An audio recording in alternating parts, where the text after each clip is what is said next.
সাবেক প্রধানমন্ত্রী শেখ হাসিনার প্রসঙ্গ তিনি অত্যন্ত দৃঢ়তার সাথে আবারও ব্যক্ত করেছেন। আমি আবারও বলি, তিনি খুব জোর দিয়ে দৃঢ়তার সাথে আবারও ব্যক্ত করেছেন। এএফপির সাথে এবার সাক্ষাৎকার দিয়েছেন, সেখানে তিনি বলেছেন ডিসেম্বরের মধ্যেই তিনি দেশে ফিরতে চান।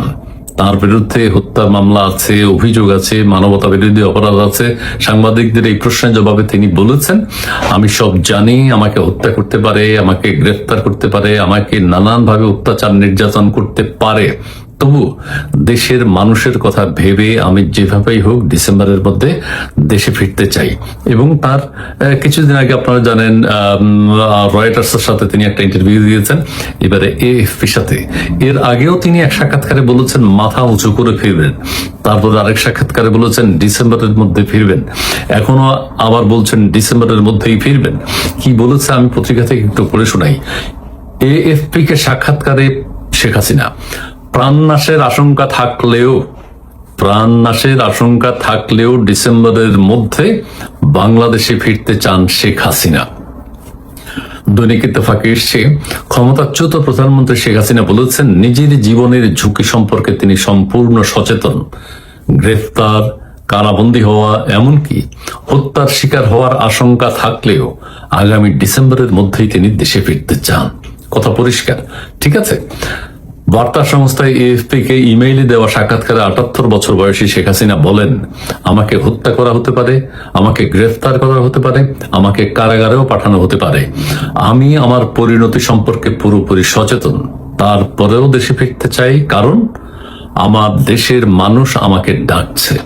দেশের চারিদিকে আপনারা কথা শুনতে পাচ্ছেন, এক ধরনের কথা হচ্ছে যে শেখ হাসিনা আসলেই ভালো, শেখ হাসিনা ক্ষমতা নিলেই ভালো, শেখ হাসিনাই ভালো চালিয়েছিল দেশ, নানান কথা বলেছে, এটা আপনারা সবাই শুনেছেন।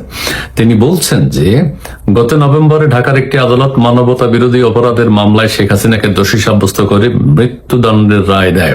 তবে এই রায়কে, শেখ হাসিনা বলেন, এই রায় হচ্ছে আইনের পোশাকে রাজনৈতিক প্রতিশোধ।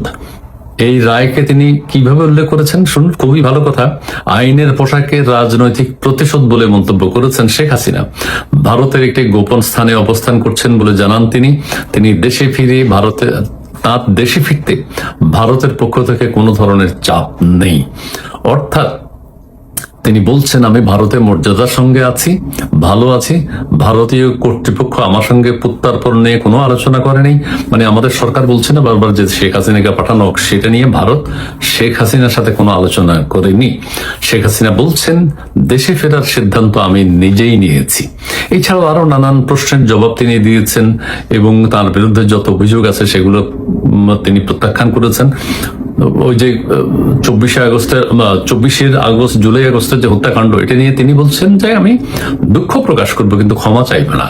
কেউ বলে ক্ষমা চাইবেন কিনা, ক্ষমা চাইতে হবে কেন? তিনি বলছেন যে কে কিভাবে হত্যা করছে সেগুলো খুঁজে বের করতে হবে, তবে যারা আহত নিহত হয়েছে তাদের জন্য দুঃখ প্রকাশ করি, তাদের পরিবারের পাশে দাঁড়াতে চাই। ঠিক আছে, এই কথাগুলো তিনি বলছেন। আর বলছেন জুলাই আগস্টের সিদ্ধান্ত তো শেখ হাসিনা একা নেননি। তিনি বলছেন রাষ্ট্রের উদ্ভূত পরিস্থিতি, রাষ্ট্র আক্রান্ত, সেই ক্ষেত্রে যৌথভাবে সবাই মিলে সম্মিলিতভাবে সিদ্ধান্ত নিয়েছে। জুলাই আগস্টে যা ঘটেছে, সরকারের পক্ষ থেকে কি ঘটেছে, সরকারের বাইরের মানুষের পক্ষ থেকে কি ঘটেছে, সেগুলো তদন্ত করা দরকার। সবকিছু তদন্ত করবে। তিনি বলছেন যে যত কিছুই হোক, যাই হোক, দেশের মানুষের অবস্থা ভেবে আমি ডিসেম্বরের মধ্যেই দেশে ফিরতে চাই। এখন দেশের পরিস্থিতি কোথায় গিয়ে দাঁড়ায়, কি অবস্থা হয়, পরিস্থিতি কোন দিকে মোড় নেয়, সেটি দেখার বিষয়। অর্থাৎ আমি এটা আবারও বলতে চাচ্ছি, শেখ হাসিনা তার দেশে ফেরার ব্যাপারে আবারও দৃঢ়তার সাথে তার সিদ্ধান্তের কথা পুনর্ব্যক্ত করেছেন। সার্জিও গোরের সফরের কিছু আপডেট, কালকে উনি আসছেন, তো ঢাকায় আসছেন, তার একটা আপডেট এখন আস্তে আস্তে প্রকাশ হচ্ছে যে তার উদ্দেশ্যগুলো, মূল উদ্দেশ্য কি রুটিন ট্যুর, মানে জাস্ট একটা এই অঞ্চলের উনি প্রধান বলে তিনি একটা ট্যুর করছেন নাকি আরো, এটা গতকালও আমি কিছু বলেছি, এটার মধ্যে অনেক বিষয় আছে। এই ট্যুরটার মূল উদ্দেশ্য অনেকগুলোর মধ্যে আস্তে আস্তে বেরিয়ে আসতেছে কোনটার জন্য সার্জিও গোর আসলে এখানে আসছেন। সেটা আমি এর আগের এপিসোডে বলেছি, চীন একটা বড় ইস্যু। আমি বলেছি যে চীন, এবং অবশ্যই চীন একটা অবশ্য, কিন্তু এখন আরো স্পেসিফিক তথ্যগুলি পাওয়া যাচ্ছে কোন স্পেসিফিক বিষয়টা নিয়ে উনি আসলে সবচেয়ে বেশি বাংলাদেশ সরকারের উপরে প্রেস করবেন, চাপ প্রয়োগ করবেন, বাংলাদেশ সরকারের সাথে উনি বোঝাপড়া করবেন। শব্দগুলি যদি এরকম হয়, এক ধরনের চোখ রাঙানির মতো, যে বাংলাদেশ যেগুলো করছে সেখান থেকে বাংলাদেশকে সরানো। স্পেসিফিক দুটো জিনিস, একটা হলো সরানো, একটা হলো বাংলাদেশকে করতে বাধ্য করা।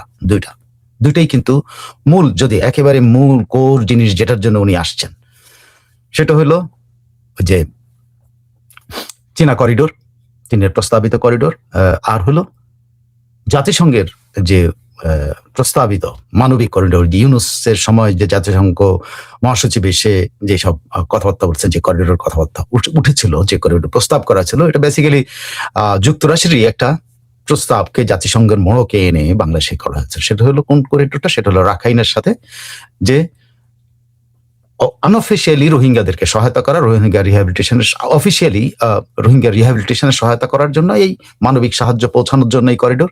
কিন্তু আনঅফিসিয়ালি হলো বেসিক্যালি আরাকান আর্মি, যে কয়েকটা বিদ্রোহী সংগঠন প্রতিষ্ঠান বা বিদ্রোহীরা মায়ানমারের জান্তার বিরুদ্ধে লড়াই করছে, তাদেরকে লজিস্টিক সাপোর্ট দেওয়ার জন্য আসলে এই করিডোরটা প্রয়োজন। বাংলাদেশের এই অঞ্চল দিয়ে এই আরাকান পর্যন্ত এই করিডোরটা তৈরি করে, কক্সবাজার দিয়ে, এটা একটা মানবিক করিডোরের নামে বেসিক্যালি লজিস্টিক সাপ্লাই করিডোর তৈরি করার একটা প্ল্যান। এই দুটো জিনিসই কিন্তু এই গৌড়ের একটা মানে টার্গেট এরিয়া, যে এরিয়াতে তিনি বাংলাদেশের সাথে এটা নিয়ে বোঝাপড়া করবেন। এটা বাংলাদেশের যে নতুন সরকার আছেন, নতুন সরকারের মনোভাব জানবেন এবং তাদেরকে পারসিউ করবেন যে ভালোই এটা করো। এই দুইটা কাজের ব্যাপারে তার চীনেরটা নো, আর আরাকান আর্মির জন্য বা রোহিঙ্গা সহায়তার নামে মানবিক করিডোরটা yes. So one is no, another yes. একটা করিডোর সরাসরি নো, আর একটা করিডোর হলো ইয়েস করো বাংলাদেশ সরকারকে। তার এটা হলো এই এজেন্ট, মূল জিনিসটাই এটা, মানে আমেরিকান ইন্টারেস্টের ব্যাপারটা এখানে। আপনারা নিশ্চয়ই জানেন যে বাংলাদেশের সাথে মায়ানমার হয়ে যে চীনের যে করিডোরটা, এটা কিন্তু একসময়, আমি একটু যদি ব্যাকগ্রাউন্ডটা বলি, তখন থেকেই কিন্তু যুক্তরাষ্ট্রের বিরুদ্ধে করে আসছে। যখন এটা ছিল বিসিআইএম, মানে Bangladesh, China, India, Myanmar, Bangladesh, এটা মূল, এটা হলো মূল যে প্রশ্ন, শি জিনপিং এর মূল যেটা ছিল, এই যে বিআরআই এর আগে, বেল্ট অ্যান্ড রোড ইনিশিয়েটিভের আগে, যেটা ছিল বিসিআইএম, এটা হলো মূল 6টা, যে মূল বিআরআই এর যে মূল যে 6টা করিডোরের মধ্যে এইটা একটা ভাষা, একটা বিসিআইএম এর অধীনে, এটা হলো একটা ইকোনমিক করিডোর নামে তারা এটা করতে চেয়েছিল। মূলটা এটা একদম, যেটা পরবর্তীতে ইন্ডিয়া ড্রপড আউট হয়, বলা হয় যে ইন্ডিয়া প্রথমত হলো যে প্রথম দিকে তাদের শি জিনপিং এর প্রস্তাব থাকলেও ইন্ডিয়া কখনোই এটাতে মত দেয়নি। একই সঙ্গে ইন্ডিয়া যুক্তরাষ্ট্রের যে ইয়েটা, যে চায়নার যে শি জিনপিং এর যে বেল্ট অ্যান্ড রোড ইনিশিয়েটিভ, বিসিআইএম, এইগুলো ব্যাপারে যুক্তরাষ্ট্রের যে মনোভাব, সেই মনোভাবের সাথে ইন্ডিয়াও একাত্ম ফিল করে যে চাইনিজ ইনফ্লুয়েন্স মেনে নেওয়া যাবে না। তাদের অনেকগুলা যুক্তি আছে, সেটার মধ্যে হলো যে তারা যুক্তি দেখায় যে চায়না যেখানে গেছে সেখানে এই ডেট ট্র্যাপ তৈরি করেছে, ঋণের ফাঁদ তৈরি করেছে। তারা উদাহরণ দিয়েছে ইয়াতে আফ্রিকাতে চায়নাই কাজ করেছে, ল্যাটিন আমেরিকাতে কাজ করেছে। সো চায়নার এই ট্র্যাপগুলিতে যাওয়া যাবে না, এটা ছিল তাদের মূল পলিসি, এবং ইন্ডিয়া এটা থেকে ড্রপড আউট হয়। ইন্ডিয়া বাদ হওয়ার পরে শেষ পর্যন্ত এটা আসে হইলো বাংলাদেশ, মায়ানমার অ্যান্ড চায়না যে রুটটা, সেই রুটটা হলো রাখাইনের মধ্য দিয়ে, এটা রাখাইনের এটা কিয়াউকু পিউ নামে একটা এরিয়ার ভিতর দিয়ে বাংলাদেশের কক্সবাজার হয়ে এই রাখাইনের কিয়াউকু পিউ দিয়ে সরাসরি ইউনান প্রদেশে পৌঁছানো। তো এই ইনিশিয়েটিভটা প্রথম দিকে বাংলাদেশ খুব মানে পজিটিভলি নিয়েছিল, কিন্তু পরবর্তীতে বাংলাদেশ মানে আস্তে আস্তে পিছু হটে যায়। এই প্রস্তাবটা শেখ হাসিনার আমলের প্রথম দিকেই এইগুলা ছিল। তো তখন প্রথম দিকে বাংলাদেশ খুব আগ্রহের সাথে করছে, কিন্তু পরবর্তী বাংলাদেশ নিজেকে আস্তে আস্তে গুটিয়ে নেয় যখন ইন্ডিয়া নিজেকে বাদ দিল, যখন বিসিআইএম ছিল। সো এই প্রস্তাবটা নতুন কিছু না। বাট যখন তারেক রহমান তার প্রথম ভিজিটের জায়গা হিসেবে বেছে নিয়েছেন হলো মালয়েশিয়ার পরে চায়না, সেটাই সব মানে আমেরিকান লবিং এর ব্রুকুসকে উঠে যে এর কি করতেছে সে। যাই হোক, সেটাও গেছে, সেটা নিয়েও তাদের কিন্তু সেখানে যখন সব আলোচনার ফাঁকে কিন্তু যখন তারেক রহমানের একজন উপদেষ্টা এই বিষয়টা সামনে নিয়ে আসে যে চায়না আমাদেরকে এই প্রস্তাব দিয়েছে, প্রস্তাবটা কিন্তু নতুন না, কিন্তু উনি এটাকে এমনভাবে হাইলাইট করেছেন যে এখানে এইটা সবচেয়ে গুরুত্বপূর্ণ হিসাবে আলোচনা হয়েছে। হয়তো উনি ইচ্ছা করেই করেছেন, হয়তো উনি এটার পক্ষের জন্য, অথবা উনি সারা বিশ্বের দৃষ্টি আকর্ষণের জন্য, দুইটার একটা হতে পারে। আইদার তারেক রহমানের যে উপদেষ্টা এই কাজটা করেছেন, তিনি হয়তো চাইনিজ এই উদ্যোগটা পছন্দ করেন, এই জন্য এটাকে হাইলাইট করে দিয়েছেন যাতে এটা নিয়ে ওয়ার্ল্ড ওয়াইড তর্কাতর্কি শুরু হয়ে যায়, যুক্তরাষ্ট্রের দৃষ্টি পড়ে। হয়তো উনি এই কাজটাই করেছেন যে উনি চেয়েছিলেন যে এটা সামনে নিয়ে আসলে যুক্তরাষ্ট্র বাধা দেবে, বাংলাদেশ তখন যুক্তি দেখাতে পারবে, না ভাই আমরা এটা করতে পারবো না, কারণ যুক্তরাষ্ট্র এখানে আমাদের সাথে সমস্যা আছে, আমাদের সাথে যুক্তরাষ্ট্রের চুক্তি আছে, আমরা যুক্তরাষ্ট্রের ফরেন পলিসির বাইরে যেতে পারি না। এই আমার ধারণা দুটাই হতে পারে। একটা হলো উনি অতি উৎসাহী হয়ে বলেছেন, আরেকটা হলো না প্ল্যান করেই বা তারেক রহমানের সাথে বুদ্ধি করে চায়নার এই ইনফ্লুয়েন্সটা যেন না ইয়ে হয়, এই জন্য উনি এই আওয়াজটা তুলে দিয়েছেন। এবং এই আওয়াজটা তোলার সঙ্গে সঙ্গে কিন্তু এই ইয়াতে ব্যাডলি রিয়াকশন হয়েছে যুক্তরাষ্ট্রের অন্দরমহলে, ফরেন মিনিস্ট্রিতে বা যুক্তরাষ্ট্রেতে, যে আবারও বাংলাদেশ, এতদিন পর্যন্ত বাংলাদেশকে এখান থেকে থামানো গেছে, কিন্তু আবারও বাংলাদেশ সেই লাইনে যাচ্ছে, এটা কি জিনিস, নজর দাও। নজর দিতে গিয়ে ব্রেন ক্রিস্টেনসন কিন্তু প্রথমেই বুঝতে পেরেছিলেন যে ব্রেন ক্রিস্টেনসনকে থেকে স্টেট ডিপার্টমেন্ট থেকে যে পরামর্শ দেওয়া হয়েছিল যে বাংলাদেশকে ইমিডিয়েটলি বুঝাও চায়না, প্রো চায়নার কোনো পলিসি যেন না যায়, এটা কিন্তু ব্রেন ক্রিস্টেনসন যেদিন মালয়েশিয়া সফরের দিকে যাচ্ছেন, যেদিন যাবেন তার আগের দিনকে ব্রেন ক্রিস্টেনসন খলিলুর রহমানের সাথে দেখা করে কিন্তু এই সতর্ক বার্তা দিয়েছেন যুক্তরাষ্ট্রের থেকে। খলিলুর রহমান সেটা কনভে করেছিলেন কি করেন নাই, কিন্তু তারেক রহমানের উপদেষ্টা, পররাষ্ট্র বিষয়ক উপদেষ্টা বোধ হয়, হ্যাঁ না পররাষ্ট্র বিষয়ক উপদেষ্টা, শিক্ষা বিষয়ক উপদেষ্টা, যে কোনো একজন প্রধানমন্ত্রী, তিনি কিন্তু এই কথাটা উঠিয়ে দিলেন যে বাংলাদেশকে চায়না এই প্রস্তাব দিয়েছে। আসলে এটা পুরনো, আবারও বলছি এটা পুরনো, ওইখানে আলোচনা হয়েছে মাত্র, মানে চায়না এটা যে একেবারে নাম্বার 1 প্রায়োরিটি দিয়ে বাংলাদেশের কাছে করছে তা না, এটা তাদের একটা লং টার্ম পলিসি হিসাবে বিআরআই এর অধীনে যে 6টা করিডোর আছে, সেই করিডোরের একটা অংশ। এটা আলোচ্য সূচিতে যে কোনো সরকার দুই প্রধান মধ্যে যখন আলোচনা হয়েছে তখন এই সাবজেক্টে এসছে যে বিআরআই তে তোমরা কিভাবে করবে, কারণ বাংলাদেশের বহু প্রকল্পের সাথে চায়না জড়িত। তো সেই ক্ষেত্রে আলোচনাটা এসছে, কিন্তু এইটাকে একেবারে বড় করে নিয়ে আসলেন কে, একজন উপদেষ্টা, উনি সামনে নিয়ে আসলেন। আইদার উনি অতি উৎসাহী হয়ে করেছেন, মনে করছেন এটা বিশাল জিনিস, এটা একটা নতুন জিনিস, হয়তো জানতেনই না যেটা অনেক পুরনো জিনিস, তিনি আসা, অথবা তিনি এটা ইন্টারন্যাশনাল দৃষ্টিতে আনার জন্য যাতে তারেক রহমান এটা করতে না পারেন, আনার জন্য। সো হোয়াট এভার যুক্তরাষ্ট্র এটা তো আগেই নিয়েছে, ব্রেন ক্রিস্টেনসন আগে থেকে কিন্তু চায়না, প্রো চায়না পলিসি থেকে সরানোর জন্য কিন্তু বিভিন্ন সময় স্টেটমেন্ট দিয়েছে, এগুলো বহুবার আমি বিভিন্ন অনুষ্ঠানে বলেছি। তিনি তার সিনেট হিয়ারিং এ প্রো চায়না নীতি থেকে বাংলাদেশকে সরানোর কথা বলেছেন, তিনি বাংলাদেশের প্রেস কনফারেন্সে প্রো চায়না নীতি থেকে বাংলাদেশকে সরানোর জন্য কথা বলছেন, প্রকিউরমেন্ট চায়না থেকে যেন বাংলাদেশ কম প্রকিউর করে সেটার জন্য উনি প্রেস ব্রিফিং এর মধ্যে কথা বলতেন, এবং এটার রিয়াকশনও চাইনিজ অ্যাম্বাসেডর দিয়েছেন বারবার। যাই হোক, সেটা তো লম্বা, কিন্তু পরবর্তী যখন ফিরে আসলেন তখন কিন্তু brain Christensen basically seriously react করেছিলেন। সেই রিয়াকশনের জের হিসাবে চাইনিজ অ্যাম্বাসেডার রিয়াকশন দিয়েছে যে বিদেশি কোনো বিদেশি কারো প্রভাব, তৃতীয় কোনো পক্ষের প্রভাব বাংলাদেশ চায়না রিলেশনশিপে হস্তক্ষেপ করতে পারবে, এরপরে হুমকিও দেন, যেটা পররাষ্ট্র নীতিমালা বা রাষ্ট্রদূতের যে কাজের এরিয়া এর মধ্যে এটা পড়ে না। তিনি লবিং করবেনই, এটা স্বাভাবিক তার দেশের জন্য, কিন্তু তিনি একটা কান্ট্রিতে যেখানে উনি রাষ্ট্রদূত হিসেবে নিয়োগ আছেন, তিনি সেখানে বসে আরেকটা দেশকে হুমকি দিচ্ছেন, এটা কিন্তু কূটনৈতিক শিষ্টাচারের বাইরে ছিল। But it happened same.